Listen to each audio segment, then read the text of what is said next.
So before I get started with this video, I want to just share that a little warning here. Here's poke behind me, pokeweed. This is what I'm going to talk about. And you have to be really careful with pokeweed because it's an emetic herb. It can cause vomiting. And when you have a toxic body, if you do, and you use cleansing herbs, the cleansing herbs can dump toxins into the bloodstream from organs. And if there are no open channels of elimination, and that's the bowels, the urinary tract, the skin, if your channels are all blocked, the toxicity can just be too much for the bloodstream. That's why you start small. That's why you start with little bits at a time.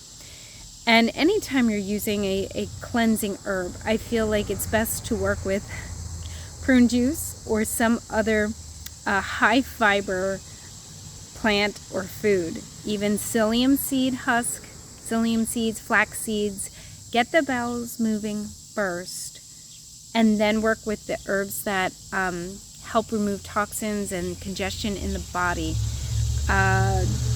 One thing I used to always take anytime I felt like blocked and needed energy to move through my intestinal tract is Dr. Christopher's lower bowel formula. I still make my own version of that. One of my favorites, Dr. Christopher's lower bowel formula, and I'll put that in my description. So that is just a little heed this plant with respect and care, and to get specifics. If you want to know specifically for you how to work with pokeweed, poke root, then you can message me. I have my link tree down below, and you can click on my contact page for my website, send me a message, and it will be a session. So it won't be just like I'll answer your question freely. You'll have to do a session with me, but I do have really reasonable rates for sessions. And if you were going to anyone somewhere, they would they would ask for that. So it's just the proper energy exchange. It's the proper way to work as an herbalist, because I'm respecting the plants, I'm respecting you, and I'm respecting myself when you ask for that proper financial energy exchange. So let's get started with the video. I made a video on this plant it might be 2 years ago now. Has quite a lot of views, and I wanted to revisit this plant because I have had a lot more experience with it since the first time I made the video. So a little bit of housekeeping. Asking you to please like, subscribe, hit the bell button, comment. Check out my description down below. I have everything that is me in my link tree, which is the first link down below. So right here over my shoulder is Pokeweed Phytolacca americana. And you can see the little green berries that have not turned purple yet. Also, one of its nicknames is inkberry. So this is pokeweed, poke root, poke, a favorite Native American and European settler remedy. The European settlers learned about poke from the Indians. So I'm going to just pan back here. I'll turn the video around then because there's a really, really nice specimen. There it goes up behind me. Okay, so using this plant, the first video I made was digging up the root and making a tincture. And so the root is very, very powerful. Actually, all parts of the plant are extremely powerful. I feel like you need to be called to use this plant. It is not tonic. It is strongly alterative and medicinal. And it can be extremely beneficial in small doses, but can be toxic and even harmful in large doses. So if you feel called to work with pokeweed, and you want some instruction on how to you can contact me in my link tree on my contact page. Now, I don't work one-on-one for free, because when I actually am talking to someone about a specific issue they want to remedy or heal, I do charge for that, because it's just the proper energy exchange for giving real personal and direct information for how to heal something or help something to become well or balanced in a person's body. I have to ask for that exchange. So I make a tincture with the root and the berry combined. And I wanted to do that for color, just for because it's interesting. The root and the berry are both decongestant. They move lymphatic fluid, so your lymph system does not cleanse. The lymphatic system does not cleanse on its own. It needs action and movement, but certain herbs will move the lymph fluid. So in a post 2020 world, there is a lot of congestion, a lot of stagnation, mucus that has remained in many bodies. And that is the year that Poke really called to me. So I made the tincture and I started using about 5 drops at a time.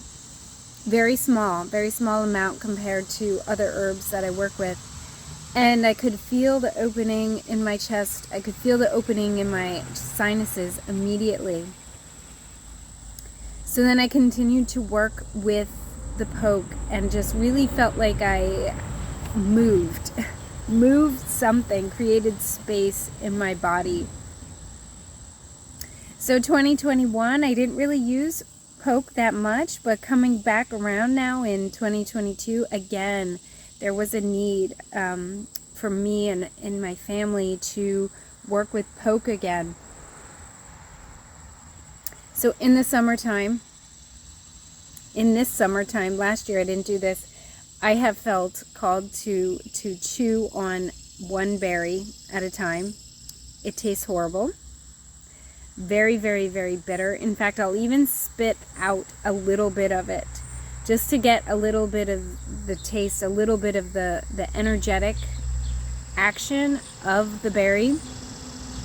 Again, I felt this need to move fluid in my body, to help cleanse, to help purify, and so Poke has called me back again.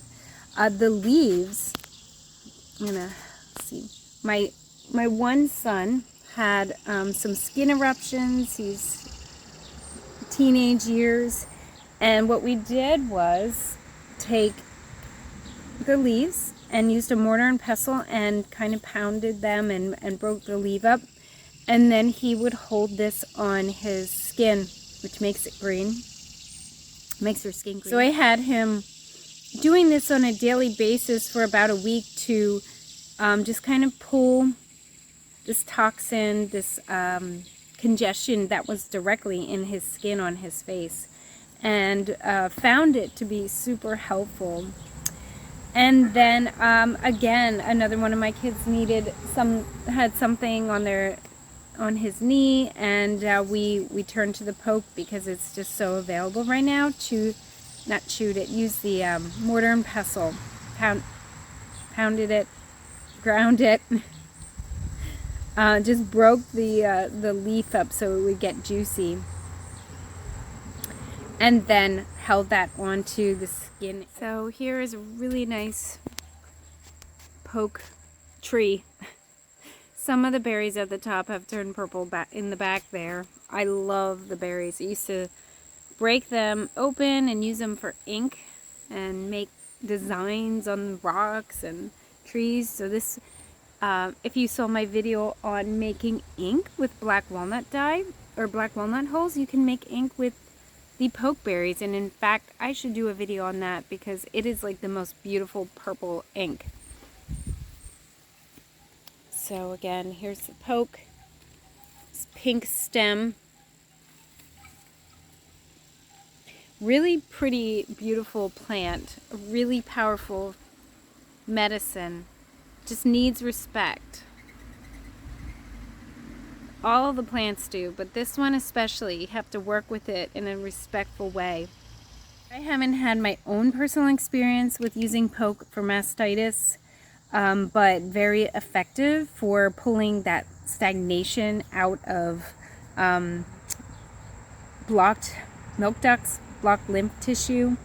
So I would, and I actually have an ointment that I make with mullein and lobelia, because that I do have experience with for mastitis. And both mullein and lobelia, mullein is a glandular herb, lobelia just does everything.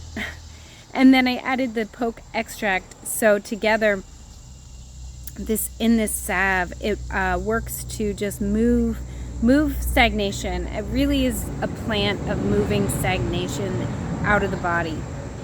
You could also take the leaves. I would take the biggest leaves, bruise them, and apply directly to skin. To in a way, it's like a miracle. It will move and pull. Drink lots of fluids. Now you do not want to take poke if pregnant. And like I said, it is something that you treat like very carefully, very with reverence. It's small amounts. Topically, you can be a little bit more liberal, like if you're using an ointment or the drops and you're applying drops like from a tincture onto something topical, that is different. The reason you want to be much more careful if taking it internally is it is an emetic and can cause vomiting.